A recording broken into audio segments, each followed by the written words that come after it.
Hello बच्चों, कैसे हो? Very very good morning, good afternoon, good evening. तुसी दसो की हाल चाल है भाई?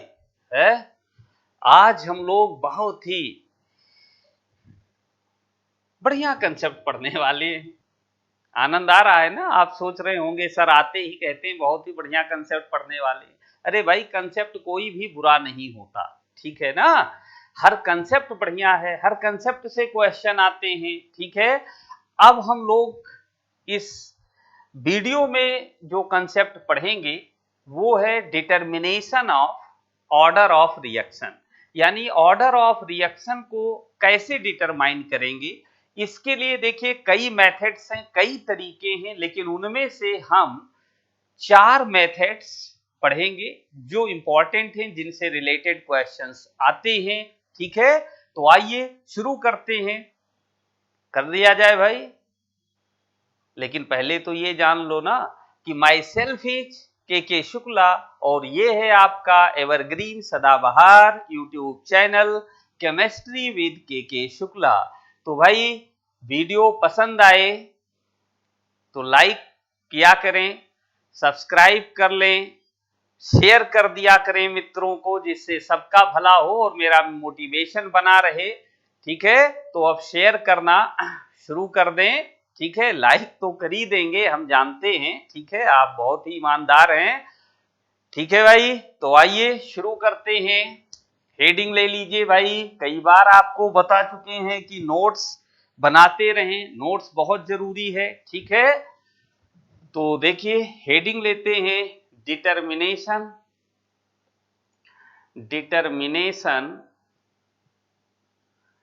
Of order of reaction, determination of order of reaction, ठीक है भाई। अब इसके 4 मेथड्स हैं। जैसे पहली मेथड है इंटीग्रेटेड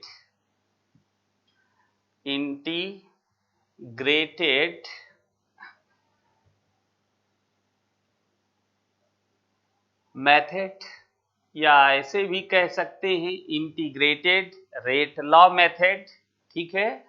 इसको कभी कभी sometimes hit and trial method के नाम से भी जाना जाता है, हिट एंड ट्रायल मेथड। अब अंदाजा लग गया होगा ना कि यहाँ क्या होने वाला है, हिट एंड ट्रायल मेथड, ठीक है भाई। तो हिट एंड ट्रायल मेथड सबसे पहले डिस्कस करते। देखो इस मेथड से, यानी हिट एंड ट्रायल मेथड से जो क्वेश्चन बनते हैं वो मोस्टली बोर्ड लेवल में, 12th बोर्ड में यहां से क्वेश्चंस आते हैं, ठीक है। और यहां पर आपको क्या किया जाएगा भाई, देखो हम आपको समझाते हैं, एक क्वेश्चंस के थ्रू समझाते हैं तो आप बेटर समझ पाएंगे। जैसे देखिए एक रिएक्शन आपको दे दी गई, कहा गया कि A2 प्रोडक्ट है, और मान लो ये कहा गया कि भाई जो ए है ये गैसियस स्टेट में है और कोई प्रोडक्ट यहां पर ये बना रहा है। अब हमें ये नहीं पता है कि इसकी ऑर्डर क्या है, इस रिएक्शन की ऑर्डर क्या है, 0 फर्स्ट सेकंड थर्ड कौन सी ऑर्डर है, ये पता करना है, यानी ऑर्डर हमें यहां पर निकालना होगा, ठीक है। कुछ डेटा आपको दे दिया जाएगा। डेटा क्या दिया जाएगा जरा समझिए। जैसे आपको यहाँ टाइम दे दिया गया, मान लीजिए टाइम सेकंड में दे दिया गया, और यहाँ पर प्रेशर दे दिया गया। भाई मान लो प्रेशर पास्कल में, एटीएम में, किसी में दिया जा सकता है, कोई रेस्ट्रिक्शन नहीं है। अब आपको कुछ डेटा दे दिया जाएगा, ऐसे एक टेबल दे दी जाएगी कि भाई जब 0 है, ठीक है, टाइम 0, अभी रिएक्शन शुरू नहीं हुई है, तो प्रेशर कितना है 5.0 into 10 to the power -3 pascal या 10 टू दी पावर 3 पास्कल, कोई भी टर्म दिया जा सकता है, इसका कोई रेस्ट्रिक्शन नहीं है। ये तो हम ऐसे लिख ले रहे हैं, ठीक है। अब एक डेटा ये दे दिया, फिर कह दिया कि भाई अब जब रिएक्शन 15 सेकंड तक होती रही, ठीक है, कितने सेकंड तक होती रही भाई, 15 सेकंड्स तक होती रही, तो ये प्रेशर हो गया 4.2 into 10 to the power 3 pascal. ठीक है। अब मान लो भाई कि रिएक्शन 30 सेकेंड्स तक होती रही, ये हो गया 3.4 इंटू 10⁻³ पास्कल, ठीक है। अब ऐसे आपको ये डेटा दे दिया, समझ में आ रही बात। अब आपसे वो ऑर्डर पूछ रहा है तो आप क्या करोगे, अब यहां पर हिट एंड ट्रायल मेथड है, मतलब अब आप इंटीग्रेटेड रेट इक्वेशन का यूज करोगे, इंटीग्रेटेड रेट इक्वेशन। अब समस्या ये है कि हम ऑर्डर पता नहीं है तो कौन सी इंटीग्रेटेड रेट इक्वेशन यूज करें। अरे भाई ऑर्डर ही तो निकालना है, तो हम एक एक 1 बाई 1 करके zero order, first order, second order, third order, ठीक है, सबको अप्लाई करके देखेंगे। अब आप सोच रहे होंगे कि ये तो बहुत टाइम टेकिंग है, तो भाई टाइम टेकिंग हो सकती है अगर आपकी कैलकुलेशन फास्ट नहीं है तो, ठीक है। तो देखिए अब हम इंटीग्रेटेड रेट इक्वेशन यूज करने चल रहे हैं, शुरुआत कर रहे हैं जीरो ऑर्डर से, ठीक है। तो integrated rate equation of zero order यहां पर हम लिख लेते हैं, ठीक है। अब हम आप पढ़ चुके हैं जीरो ऑर्डर के लिए कि क्या होती है equation, KT is equal to initial concentration minus remain concentration. लेकिन यहां पर प्रेशर का टर्म है, तो जब जीरो ऑर्डर का कंसेप्ट हमने पढ़ाया था तो आपको हमने बताया था कि भाई आप इनिशियल जो ये कंसंट्रेशन टर्म है इन्हें प्रेशर से रिप्लेस कर दो, तो initial pressure P not minus P यानी रिमेन प्रेशर, ये हो गई हमारी integrated rate equation of zero order in the term of pressure. Okay, अब हम एक एक डेटा यहां पर यूज करेंगे। तो भाई आप ये देखो, आप दो डेटा ज्यादा से ज्यादा यूज किए, हमने यहां पर देखो 3 लिखा है, समझ रहे हैं ना, वो 4 5 6 डेटा आपको कॉम्बिनेशन दे देंगे, लेकिन आप 2 या 3, मैक्सिमम 3 और मिनिमम 2 तो यूज करना ही करना है मिनिमम, ठीक है। तो आप यूज करें। तो देखिए अब हम यहां पर 15 सेकेंड की बात करते हैं, फॉर 15 सेकेंड्स, ठीक है, यानी फर्स्ट डेटा। अब जरा वैल्यू रखकर के निकाल लेते हैं, 1/15 रख दिया भाई, टाइम कितना है 15, तो वैल्यू रखा। अब जरा देखो यहां पर प्रेशर कितना है, इनिशियल प्रेशर है 5 और रिमेन प्रेशर 15 सेकेंड पर कितना प्रेशर बचा है, ठीक है, यानी P की वैल्यू इतना, और ये हुआ इंटू 10⁻³ अब इसको सिंप्लीफाई कर ले हम, तो यहां पर बेटा देखो 0.8 हुआ, ये बात समझ में आ रही है कि नहीं। तो इसको एक काम करते हैं, थोड़ा सा ऐसी नंबर लिख देते हैं भाई, समझना मेरी बात, ऐसा नंबर लिख देते हैं कि जो इजिली यहां पर क्या हो जाए, कट जाए, कैलकुलेट हो जाए, ठीक है ना। तो चलिए इसको थोड़ा सा हम चेंज कर देते हैं, इसको हमने कर दिया 100, इसको कर दें 200, समझ गए ना ऐसे। तो अब जरा देखो इसको मैं 100 कर देता हूं, ठीक है। अब ये कितना हो गया भाई, 0.8 यहां से आया और ये मल्टीप्लाई किया आपने तो ये 800 आ गया, तो 800 अपॉन 100 हो गया, यानी 8 पास्कल सेकेंड इनवर्स, ये आया क्या, के की वैल्यू। तो देखिए भाई हमें पहले डेटा से के की वैल्यू निकाल लिया। अब ऐसे ये फॉर 100 सेकेंड्स के लिए था, अब फॉर 200 सेकेंड्स हम निकाल लें, ठीक है। तो k इज इक्वल टू, अब देखिए भाई यहां पर इनिशियल तो वही यूज किया जाएगा, ये 200 हो गया, ठीक है। अब 5.0 माइनस ये हो गया 3.4 इंटू 10⁻³, अब जरा देखो ये कितना आएगा भाई, 1.6 आएगा, ठीक है। यहां से मल्टीप्लाई किया तो कितना आ गया, 1600 हो गया भाई, और अब 200 से डिवाइड करोगे तो फिर कितना आ गया, 8 पास्कल सेकेंड इनवर्स। अब देखिए हमने दो डेटा यहां पर यूज किया है, ठीक है, और दोनों से के की वैल्यू सेम आ रही है, क्लियर हो गई बात। तो हमने जीरो ऑर्डर की इक्वेशन जब यहां पर यूज की, kinetic equation, integrated kinetic equation, यहां पर कर लें काइनेटिक इक्वेशन हमने जीरो ऑर्डर की यूज की तो दो डेटा से रेट कांस्टेंट के की वैल्यू सेम आ गई। इसका मतलब हुआ कि ये जीरो ऑर्डर की रिएक्शन से रिलेटेड डेटा गिवन था, यानी जिस रिएक्शन का ये डेटा गिवन है ये रिएक्शन क्या हो गई, जीरो ऑर्डर की, यानी n की वैल्यू जीरो।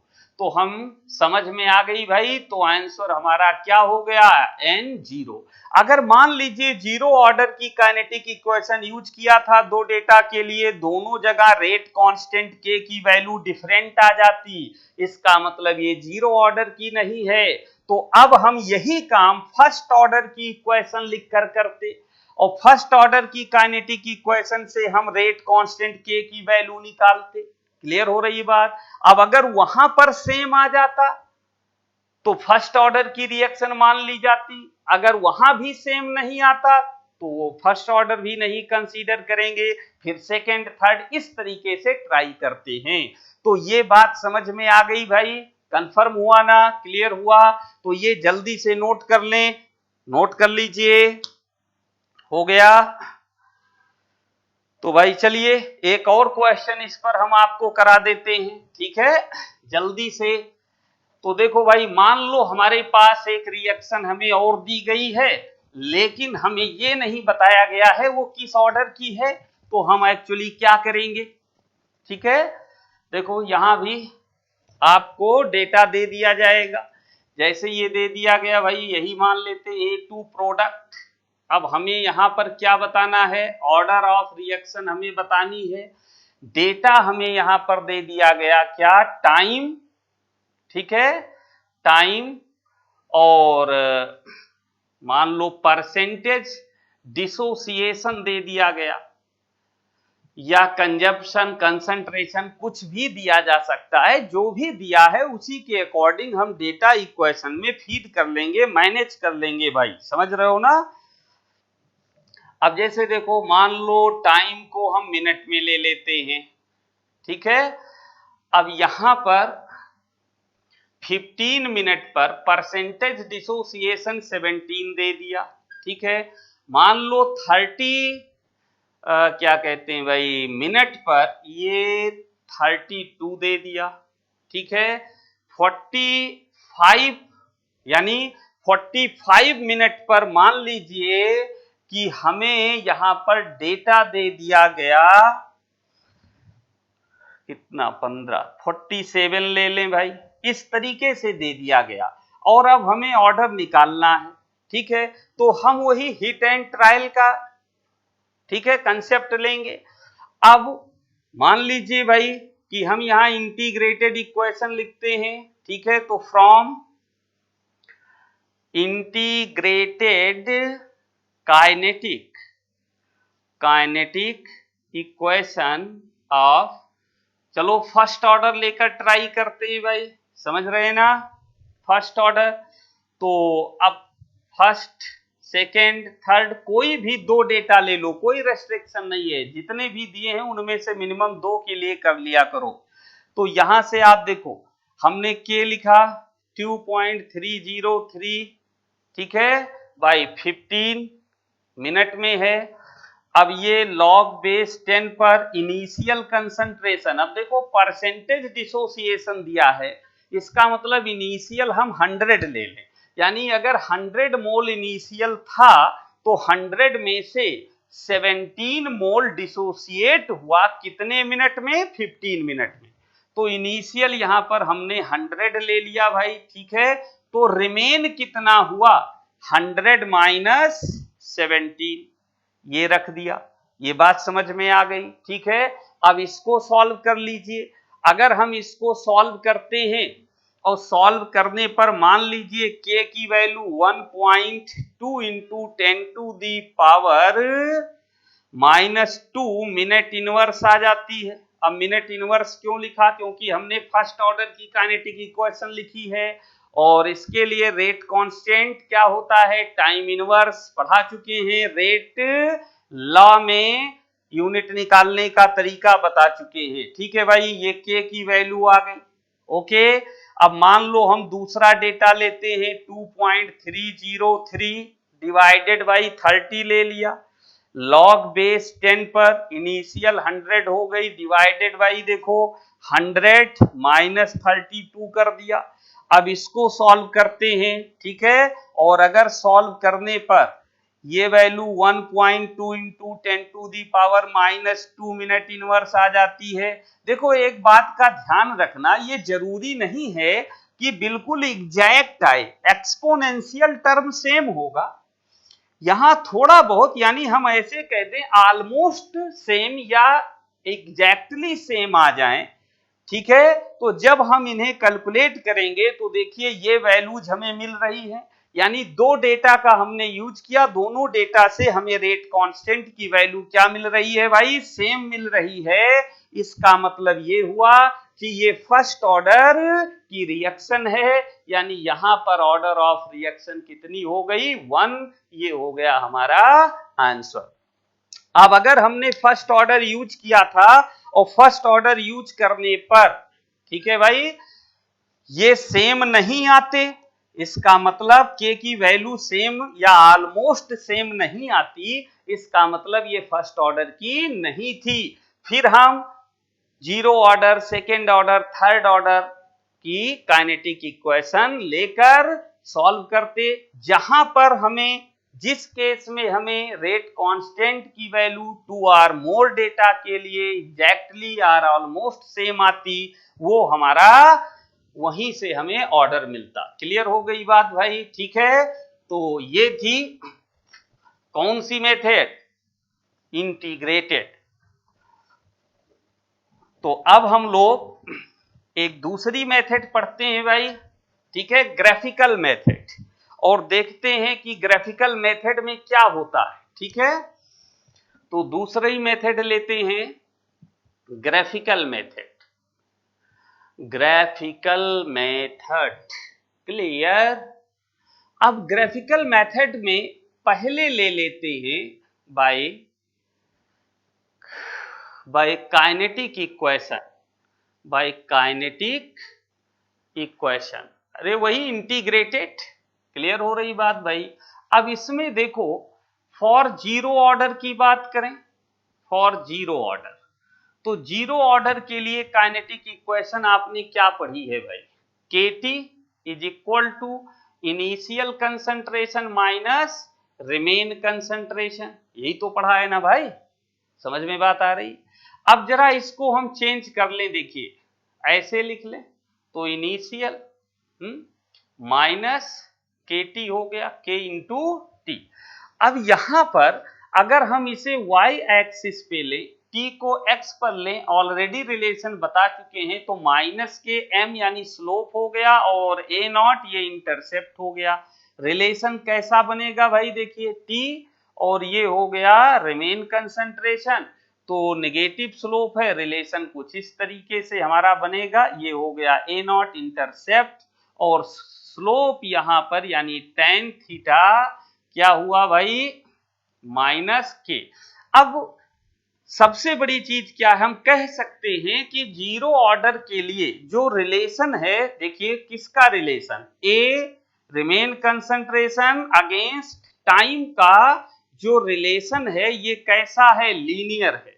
तो आपको देखिए ये जो मेथड है, ये मोस्टली कहां पूछी जाती है, कॉम्पिटिटिव एग्जाम्स में आपको ऐसे दे दिया जाएगा, in following which statement is correct या इनकरेक्ट, ठीक। अब वो ऐसे लिखेगा, ठीक है, कि plot of remain concentration A versus T for zero order reaction is linear, तो आपको पता होना चाहिए लीनियर है तो करेक्ट है, ठीक है।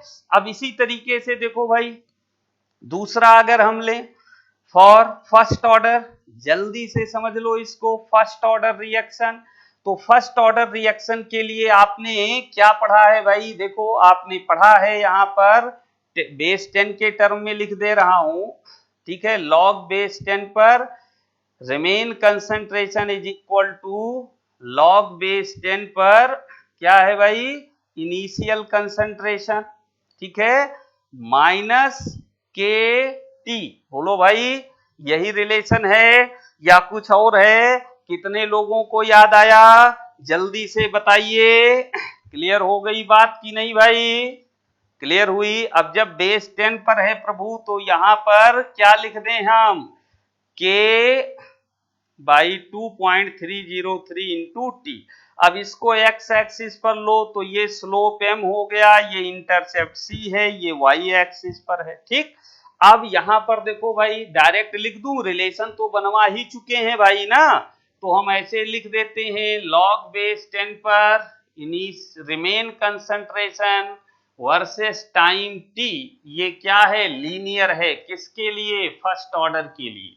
ये बात समझ पाए कि नहीं? अब ग्राफिकल रिलेशन तो फर्स्ट ऑर्डर में पूरा कंप्लीट करा चुके हैं, तो बार बार बनाने का कोई मतलब है नहीं, समझ सकते हैं ना? इसी तरीके से भाई देखिए सेकेंड ऑर्डर के लिए क्या होना चाहिए? तो फॉर सेकेंड ऑर्डर, ठीक है, सेकेंड ऑर्डर की बात करें तो देखिए 1 upon remain concentration is equal to क्या आता है? 1 upon initial concentration plus k into t. तो ये इक्वेशन है, यानी हम कह सकते हैं that is 1 upon remain concentration against t. ये भी क्या होगा भाई? लीनियर होगा रिलेशन। सेकेंड ऑर्डर में बता चुके हैं, वहां से आप देख सकते हैं, ठीक है ना भाई? इसे आप एक्स एक्सिस पर लीजिए, इसे आप वाई एक्सिस पर लीजिए, तो ये इंटरसेप्ट सी हो गया, ये स्लोप एम हो गया। समझ में आ रही है बात ना? ठीक है। इसी तरीके से भाई आप थर्ड ऑर्डर के लिए भी देख सकते हैं। फॉर थर्ड ऑर्डर तो क्या होती है थर्ड ऑर्डर की इक्वेशन? पता है ना? क्या है भाई? देखो 1 अपॉन, यहां पर डायरेक्ट कर देता हूं मैं, ए यानी remain concentration square is equal to 1 upon initial, ठीक है, प्लस 2 टी। क्लियर हो रही है बात? अब यहां पर भी आप भाई देखिए क्या करोगे, ये x, ये हो गया आपका स्लोप, ये y एक्सिस पर, ये इंटरसेप्ट। तो अगर हमसे कहा जाए कि भाई यहां पर 1 upon remain concentration square against t, ये पूरा ऐसे एक सिंगल क्वांटिटी के तौर पर लेना है भाई, समझ रहे हैं ना? तो ये कैसा रिलेशन होगा? ये भी लीनियर ही होगा, समझ रहे हैं ना? तो इस तरीके से ये ध्यान रखना है। अब सेकंड पार्ट की ये जल्दी से नोट कर लें, तो इसका सेकंड पार्ट हम आपको बताएं, ठीक है? जल्दी से नोट करें। कर लिया? ठीक है। अब देखो सेकंड पार्ट की जो हम बात, ये ए वाला था ना बाई काइनेटिक इक्वेशन, तो अब बी वाला यहां पर हम क्या ले रहे हैं? बाई हाफ लाइफ इक्वेशन, यानी टी हाफ इक्वेशन। अब टी हाफ इक्वेशन से भी आप बना सकते हो भाई। देखिए आपको पता है ना कि जीरो ऑर्डर के लिए, देखिए हम यहां पर ऐसे लिख देते हैं, जीरो ऑर्डर के लिए क्या होता है? जीरो ऑर्डर के लिए है t half is equal to initial concentration upon क्या होता है भाई? 2 के। ये बात क्लियर हो रही है? ठीक है, कोई दिक्कत? तो यहां पर जब आप रिलेशन बनाते हो टी हाफ और ये इनिशियल कंसंट्रेशन हुई, तो क्या होता है? यहां पर आप देखो, इसको ऐसे लिख दें जिससे आप बेटर समझ पाओ, इनटू इनिशियल कंसंट्रेशन, ये हो गया एक्स एक्सिस पर, ये वाई पर, तो ये स्लोप एम हो गया, यानी ऑरिजिन से रिलेशन। ठीक है। इसी तरीके से आप फर्स्ट ऑर्डर, सेकेंड ऑर्डर, ठीक है, थर्ड ऑर्डर सबके लिए बना सकते हैं। ये ऑलरेडी वीडियो में आपको मैं दे चुका हूं, वहां से आप देख सकते हैं। अब फर्स्ट ऑर्डर के लिए अगर हम बात करें, फर्स्ट ऑर्डर, ठीक है, फॉर फर्स्ट ऑर्डर, तो आप जानते हो कि फर्स्ट ऑर्डर के केस में जो हाफ लाइफ होती है वो इनिशियल कंसंट्रेशन पर डिपेंड ही नहीं होती भाई। क्या इक्वेशन है फर्स्ट ऑर्डर की? T half is equal to 0.6932 upon k. इसमें कहीं पर इनिशियल कंसंट्रेशन का टर्म ही नहीं है, तो ये क्या बनेगा? ये भी लीनियर है, ठीक है, ये भी लीनियर है, ये भी लीनियर है, parallel to the concentration axis. Clear हो गई बात? तो जल्दी से इसे नोट कर लें, ठीक है। तो आगे का कंसेप्ट हम आपको बता दें भाई, जल्दी करें। तो देखिए, लीनियर व्यू बना किसका? जीरो ऑर्डर का और फर्स्ट ऑर्डर का। इसी तरीके से अगर हम सेकेंड ऑर्डर और थर्ड ऑर्डर के लिए बनाएं तो वहां पर भी हमें क्या मिलता है भाई? हमें लीनियर अरेंजमेंट ही मिलता है, ठीक है। कर लेंगे, वेरी गुड। तो आइए भाई, अगली कंडीशन हम देखते हैं, ये भी बहुत इंपॉर्टेंट है, ठीक है। इसे कहते हैं क्या? हाफ लाइफ मेथड, ठीक है। तो तीसरी कंडीशन लेते हैं, half life method. Half life method, okay. हाँ भाई, हाफ लाइफ मेथड। अब देखो, हाफ लाइफ मेथड के लिए हम इस चीज का ध्यान रखें भाई कि टी हाफ इनवर्सली प्रोपोर्शनल होती है किसके? Initial concentration with power n-1, जहां n क्या है? Order of reaction. समझ गए ना? अब यहां पर क्वेश्चंस कैसे दिए जाते हैं, इसको हम अप्लाई कैसे करेंगे, ठीक है। तो ये देखिए, अभी आपको nth ऑर्डर की रिएक्शन हमने लास्ट यानी पिछले वीडियो में पढ़ाया था, वहां से आप इसको आसानी से समझ सकते हैं भाई।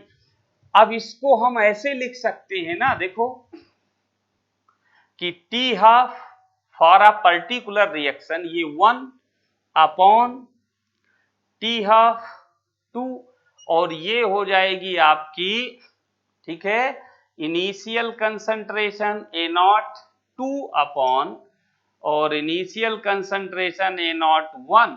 क्लियर हो रही बात भाई? और ये पावर हो गई n-1, ठीक है। तो इस तरीके से हम यहां पर सॉल्व कर सकते हैं। मान लीजिए आपको एक क्वेश्चन लेकर ये पॉइंट हम लोग थोड़ा बेहतर तरीके से समझ सकते हैं भाई, ठीक है। तो देख लीजिए, मान लो टी हाफ 1, यहां पर हम ऐसे लिख दें, टी हाफ दे दिया और A0 दे दिया है, ठीक है। अब वो ये कह रहा है कि जब टी हाफ टी था, कितना था? टी। तो यहां पर इनिशियल जो कंसंट्रेशन थी वो मान लीजिए कि 2x थी। कितनी थी भाई? 2x। अब अगर यहां पर इसको हम 2t कर दें और A0 x हो जाती हो तो ऑर्डर ऑफ रिएक्शन बताइए। समझ गए ना? क्वेश्चन क्या दे रहा है कि t हाफ जब t था, ठीक है, समझ पाए? तो इनिशियल कंसंट्रेशन जब 2x थी तो t हाफ t था, और जब x हुई तो ये 2t हो गया। तो बताइए ऑर्डर ऑफ रिएक्शन क्या है, ठीक है। तो भाई इस फॉर्मूले में फिट कर देते हैं। तो देखिए, t अपॉन 2t हो गया is equal to x upon, ठीक है भाई, ये सेकेंड डेटा है, तो x अपॉन 2x, और पावर कितना हो गया? n-1। तो ये हो गया 1/2 पावर 1 इज इक्वल टू, ये कितना आ गया भाई? 1/2, ठीक है, पावर n-1। अब जब बेस सेम होता है तो पावर्स को हम, ठीक है, यहां पर इक्वेट कर सकते हैं।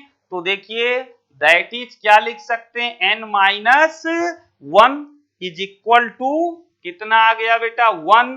तो n इज इक्वल टू 2, मतलब ऑर्डर कितनी हो गई? सेकेंड। तो ये हमारा आंसर हो गया। समझ पाए कि नहीं समझ पाए भाई? कंफर्म हुई? इनिशियल कंसंट्रेशन 2x थी, तब t थी हाफ लाइफ, और जब ये x है तो ये 2t है। क्लियर हो गई बात? तो ऐसे देकर डेटा पूछ लेगा कि भाई किस ऑर्डर की है, तो कैसे करेंगे? समझ में बात आ गई? कंफर्म हो गए? वेरी गुड, ठीक है। तो अब आइए भाई एक फोर्थ मेथड हम लोग लेते हैं जिसे कहते हैं इनिशियल रेट मेथड। ठीक है, तो लास्ट मेथड है इनिशियल रेट मेथड। अब इनिशियल रेट मेथड से हम ऑर्डर ऑफ रिएक्शन कैसे निकालेंगे ये चीज हम लोगों को पढ़ना है। तो इसको मिटा दिया जाए भाई, मिटा दूं, ठीक है भाई। उड़ जब जब जुल्फें तेरी, उड़ जब जब जुल्फें तेरी। हाँ भाई, तो इनिशियल रेट मेथड हम लोग यहाँ पर देखते हैं कि ये क्या है। तो देखो क्वेश्चंस ले लेते हैं यहाँ पर, तब बात समझ में आएगी। ठीक है, बिना क्वेश्चन के समझना थोड़ा डिफिकल्ट होगा। वैसे देखो भाई, ठीक है, अब यहां पर भी हमें कुछ डेटा दे दिया जाएगा। ठीक है, और डेटा किसका दिया जाएगा भाई, रेट का और कंसंट्रेशन का। अब ये दो तरीके का होगा, तो या चलिए हम आपको ऐसे बता देते हैं, ज्यादा बेहतर है कि केस फर्स्ट। ठीक है, when only one reactant is present, जब केवल एक ही रिएक्टेंट प्रेजेंट हो इक्वेशन में, जैसे ये है A2 प्रोडक्ट, तब हम इस इक्वेशन का यूज कर लिया करें R1 upon R2 is equal to A1 upon A2, ठीक है, पावर n। अब यहां A1 और A2 क्या है, A1 एंड A2 जो है ये इनिशियल कंसंट्रेशन है। इनिशियल कंसंट्रेशन मतलब जब हम कंसंट्रेशन A1 लेते हैं इनिशियली, तब रेट R1 होती है। ठीक, और जब A2 लेकर रिएक्शन करते हैं तो रेट R2 होती है। तो बताइए कि क्या हुआ भाई, ऑर्डर ऑफ रिएक्शन। अब यहां पर एक क्वेश्चन ले लेते हैं समझने के लिए। ठीक है, देखो मान लीजिए कि डेटा दे दें हम कि R1 जो है यहां पर कितना है भाई, R1 ले लेते हैं 4 इंटू 10 टू दी पावर 3। अब जानते ही हो, यूनिट बता चुके हैं, मोल, लीटर इनवर्स, टाइम इनवर्स। ठीक है, तो यहां पर देखो मोल, लीटर इनवर्स, सेकेंड इनवर्स लिख दिया, और R2 दे दिया गया है आपको, मान लो 16 into 10 to the power 3 mole litre inverse second inverse, और A1 आपको दे दिया गया है भाई, मान लीजिए कि 2 मोलर। ठीक है, और A2 दे दिया गया है 4 मोलर। समझ गए। अब आपको बताना क्या है यहां पर भाई, देखिए ऑर्डर ऑफ रिएक्शन। तो आप कैसे बताएंगे, इस फॉर्मूले में वैल्यू रख दो। तो देखिए 4 into 10 to the power 3 upon 16 into 10 to the power 3, ठीक है, इज इक्वल टू हो गया 2/4 पावर n। अब सॉल्व करें तो ये आ जाएगा बेटा, ये कैंसिल हो गया, और ये 1/4 मतलब 1/2 पावर 2 लिख सकते हैं, और ये हो गया 1/2 पावर n। तो बेस सेम है, तो ऑर्डर इक्वलाइज कर सकते हैं। तो n इज इक्वल टू क्या आ गया भाई, 2। यानी किस ऑर्डर की रिएक्शन हुई, ये 2। ये सॉल्व हो गया, समझ पाए ना। और एक तरीका और होता है केस 2। केस 2 ये कब लागू होगा, when 2 or more different type of reactants, ठीक है, आर गिवन। ठीक है, तो जब दो या दो से ज्यादा तरीके के रिएक्टेंट्स गिवन हो, तब कैसे हम इनिशियल रेट मेथड से ये प्रॉब्लम सॉल्व करेंगे। ठीक है, तो इसके लिए, ठीक है भाई, ये जल्दी से नोट कर लो, जरा हम मिसाइल लोड कर दें। ठीक है, मिसाइल भाई खाली हो गई है, लोड कर दिया जाए इसको। ठीक है, तो हो गया भाई। तो आइए इसको भी हम एक क्वेश्चन की मदद से समझ लेते हैं, इसे हटा दें। अब इसमें भी आपको डेटा दे दिया जाएगा, ठीक है भाई। मान लो आपको कह दिया गया, देखो एक क्वेश्चन दे दिया गया, यहां पर क्या दिया गया समझना, कि A plus B is equal to product, ये एक आपको रिएक्शन दे दी गई। अब यहां पर या एक हम रियल इक्वेशन कुछ भी ले लें, कोई दिक्कत नहीं है, समझने की जरूरत है। जैसे हमने ले लिया भाई, मान लो Cl2 प्लस NO और प्रोडक्ट बन गया यहां पर NOCl। अब इसे बैलेंस कर दें ऐसे, ठीक है, समझ में आ गई बात। अब आपको कंसंट्रेशन दे दी जाएगी, देखो Cl2 की दे दी जाएगी, आपको कंसंट्रेशन NO की दे दी जाएगी, और आपको यहां पर इनिशियल रेट का डेटा दे दिया जाएगा। एक्चुअली इस तरीके के क्वेश्चंस ऑलरेडी हम आपको करा चुके हैं, ठीक है। अब यहां पर जैसे कह दिया गया 0.05 है, 0.05 है, ठीक है। अब यहां पे रेट कह दिया 1 × 10⁻³ है, बात समझ रहे हैं ना भाई। इसी तरीके से देखिए, अब उसने ये कह दिया कि भाई यहां पर 0.15 है, यहां पे 0.05 है, और ये हो गया 3 × 10⁻³। अब उसने कह दिया कि भाई यहां पर 0.05 है, और यहां पर हो गया 0.15, और ये है 9 × 10⁻³। तो बताइए ऑर्डर यहां पर क्या होगी, समझ पा रहे हैं ना भाई, ऑर्डर क्या होगी। तो अब कैसे निकालेंगे ये समझिए, बहुत ही इस तरीके का क्वेश्चन, ठीक है, कॉम्पिटिटिव एग्जाम में भी बहुत आता है और बोर्ड में तो आता ही आता है, ठीक है। तो भाई देखिए, अब सबसे पहले इस इक्वेशन के बेसिस पर हम क्या लिख लें, रेट लिख लें, ठीक है। अब हमें नहीं पता, ये तो हमने बैलेंस कर दिया है, ठीक है। इसके बेसिस पर अगर बैलेंस्ड स्टोइकियोमेट्री के बेसिस पर हम रेट एक्सप्रेशन लिखेंगे तो वो थ्योरेटिकल एक्सप्रेशन होगा, और वहां से जो ऑर्डर आएगी वो एक्सपेरिमेंटल एनालिसिस के बेसिस पर जो ऑर्डर निकलेगी उसके इक्वल हो भी सकता है और नहीं भी। तो हम यहां पर देखो इसका रेट एक्सप्रेशन लिख लेते हैं, के concentration of Cl2 power m, concentration of NO power n, clear हुआ। अब इसके अकॉर्डिंग हम डेटा बना लेते हैं भाई। देखिए, तो रेट है 1 × 10⁻³ इज इक्वल टू के, ये हुआ 0.05 power m into 0.05 power n, ये फर्स्ट इक्वेशन हो गई। अब ऐसे 3 × 10⁻³ इज इक्वल टू के, ये हुआ 0.15 power m into 0.05 power n, ये सेकेंड इक्वेशन हो गई।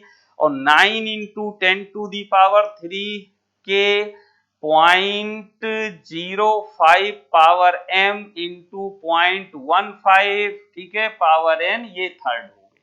ये बात समझ गए ना भाई, कंफर्म हुआ। अब जरा देखिए, अगर हम इक्वेशन फर्स्ट को सेकंड से डिवाइड कर दें, ठीक है, तो फ्रॉम, समझ लिया भाई, फ्रॉम इक्वेशन फर्स्ट को क्या करें, सेकंड से डिवाइड कर दें, तो हमें क्या मिलेगा 1/3, ये रेट वाला व्यू हो गया। और यहां पर देखो ये 1/3 ये कैंसिल हो जाएगा, समझ पा रहे हो ना भाई। और देखो ये n वाला टर्म सेम है तो ये कैंसिल हो जाएगा, तो हमें मिला क्या 0.05 अपॉन 0.15, ठीक है, तो ये हो जाएगा 5/15 यानी 1/3, ठीक है, 1/3। समझ जाओगे ना, या पूरा लिख दूं भाई, चलिए पूरा लिख देते हैं भाई, नहीं कुछ लोग नाराज हो जाएंगे, ठीक है। तो एक पूरा लिख देते हैं, बाकी ऐसे समझ लो। 3 × 10⁻³ सॉरी 1 है, 3 इंटू 10⁻³ इज इक्वल टू ये हो गया 0.05 अपॉन 0.15 पावर n। ठीक है, अब ये कैंसिल हो गया, डेसिमल हट गया, 5/15 तो 1/3 यानी 1/3 is equal to 1/3 power n हो गया। तो अब बेस सेम है तो भाई क्या मिल गई n की वैल्यू 1, ये m है m। ठीक है भाई, ये थोड़ा सा करेक्ट कर लें, कोई बात नहीं भाई, हम भी इंसान हैं यार। तो m इज इक्वल टू 1 मिल गया। अब इसी तरीके से देखो, अगर हम यहां पर भाई क्या करें, ठीक है, देखिए अगर हम दूसरा डेटा लें, यहां पर देखिए अगर फर्स्ट और 3 का रेशियो ले लें, फर्स्ट और 3 का, ठीक है, तो ऐसा इसलिए होगा, फर्स्ट और 3 क्यों ले रहे हैं, देखिए m वाला टर्म सेम है तो ये कैंसिल हो जाएगा। ठीक है, तो अब फ्रॉम फर्स्ट को किससे डिवाइड करें, थर्ड से, तो हमें क्या मिलेगा भाई 1/9। ठीक है, 1/9 इज इक्वल टू, यहां पर भाई जी देखिए क्या होगा 1 सिमिलर, ठीक है 1/9, तो यहां पर कर दें, ये देखिए 0.05/0.15 पावर हो गया n। ये बात समझ गए। अब ये हो गया 1/3 पावर 2 और ये आया 1/3 पावर n, तो n की वैल्यू कितनी आ गई 2। इसका मतलब ये हुआ कि जो ये रिएक्शन है, इस रिएक्शन की रेट Cl2 की कंसंट्रेशन के डायरेक्टली प्रोपोर्शनल है, यानी पावर 1 पर डिपेंड करती है, जबकि NO के कंसंट्रेशन की पावर 2 पर डिपेंड करती है। मतलब ये हुआ कि ऑर्डर ऑफ दिस रिएक्शन, ध्यान से समझो, कई बार ऐसे भी पूछ लेता है भाई कि order of reaction with respect to Cl2 कितना हुआ 1, और order of reaction with respect to NO कितना आ गया 2। तो जरा बताओ ओवरऑल ऑर्डर कितनी हुई, ओवरऑल ऑर्डर ऑफ रिएक्शन ये हो गई 2 + 1 यानी 3। क्लियर हो गई बात भाई।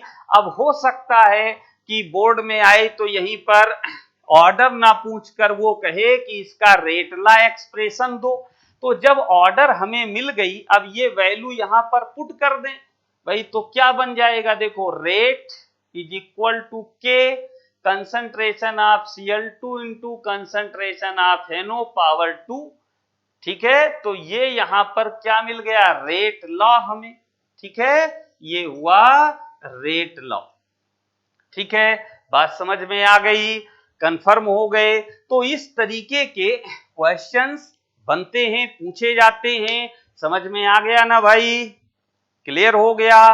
कोई अगर दिक्कत है किसी तरीके की तो टेंशन लेने का नहीं, टेंशन देने का, वीडियो बार बार देखने का, बात समझ में आ जाएगी। फिर भी कोई दिक्कत है तो कांटेक्ट नंबर आपको दिखाई देता है, आप हमें मैसेज कन्वे कर सकते हैं या हमारे व्हाट्सएप नंबर पर हमें इन्फॉर्म कर सकते हैं। व्हाट्सएप नंबर यहां पर हम लिख दे रहे हैं भाई 9410204723। ठीक है, तो व्हाट्सएप पर आप हमें इन्फॉर्म कर सकते हैं, कोई फर्दर आपके साथ कोई समस्या है, या कांटेक्ट नंबर एक आपके स्क्रीन पर शो हो रहा होगा वहां से। ठीक है, तो बेटा नए वीडियो में नए कंसेप्ट के साथ हम आप फिर नई एनर्जी के साथ मिलेंगे। तब तक के लिए नमस्कार, नमस्कार, जय हिंद, बाय बाय।